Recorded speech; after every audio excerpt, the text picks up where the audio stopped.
work-life balance is one of those phrases we hear often online and in all these self-help videos.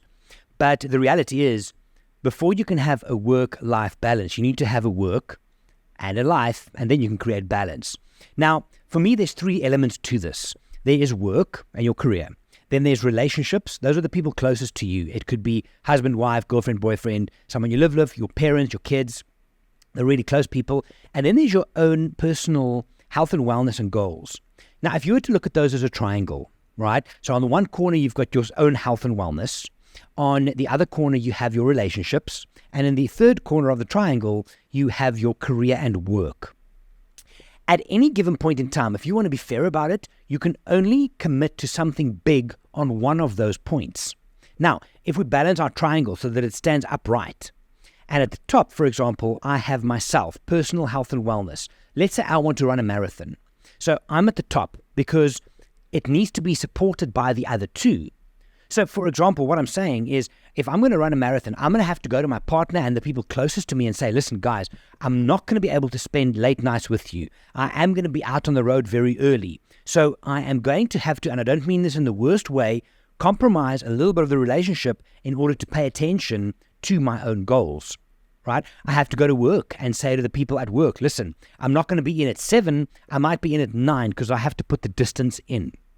So at the top of my triangle, I've got my own personal health and wellness and my goals. The other two are going to take a little bit of strain in order to support that. Flip it around. If I have a big project at work coming up, work will now sit at the top, and the other two corners are made up of my personal health and wellness and my own goals and my relationships. If I have a huge project, I might have to tell people around me, listen, I can't go out this week. I've got too much work to do. You might have to tell your significant other that, hey, I'm not going to be home at 5, I'm going to be home at 7. So you're compromising that slightly. From my own personal health and wellness point of view, I might say, listen, I can't train 7 times a week because there's so much work, but I'm going to drop it to 4. So again, the focus for me is the one at the top. The other two that's carrying and supporting, it takes a little bit of strain, but not in a bad way. Right? Same thing. Let's say, for example, you're about to get married and your relationship needs a lot of work at that time. There's a project, if you will. You won't be able to spend all your time in the gym if you're busy planning a wedding with someone.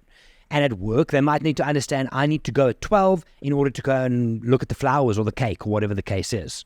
So by using that triangle, you can see for yourself that if there's one thing that takes preference, something else has got to give. You can think of it as a cost. Everything has a cost. But you're not causing long-term damage if you communicate this and you're aware of it and you make people around you aware of it.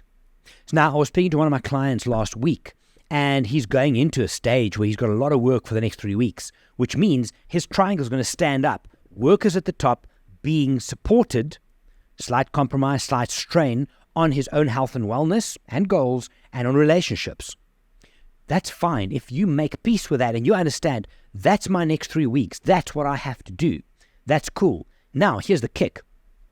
If in those 3 weeks you have one day where suddenly it's a little bit easier and you're ahead of the curve with your work, you can, and you can think of it as a smaller triangle. You can take a small triangle and flip it up so that for the next hour, my health and wellness, my goals is important, and I'm not going to focus on work or on relationship. I'm going to make this hour about me. Once it's done, flip it back upright and back to work.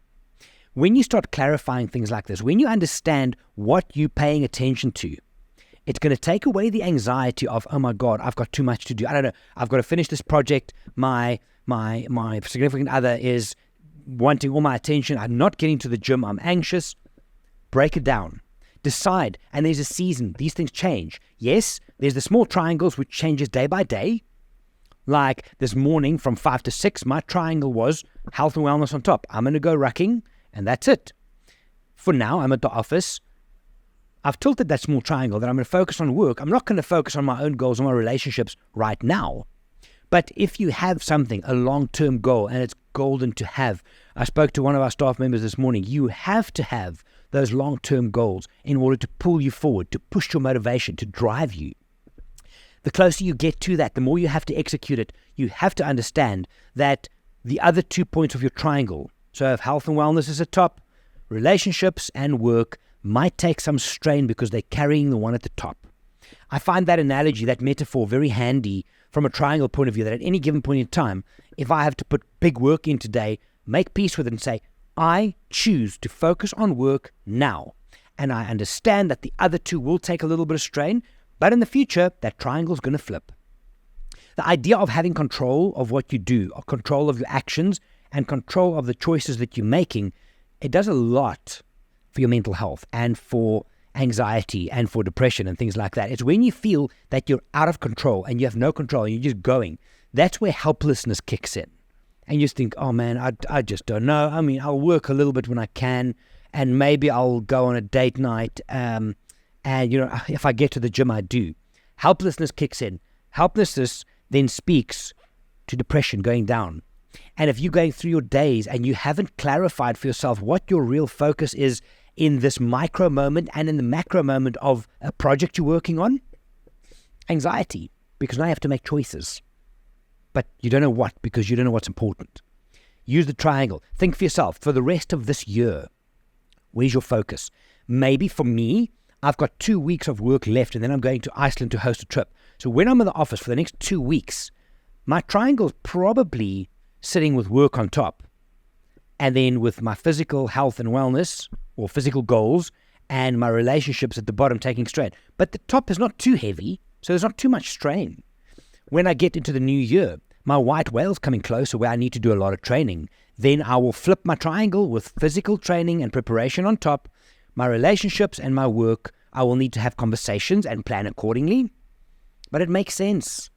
It makes it palatable, and it makes it clear to everyone in your circle, in your orbit, what you're about.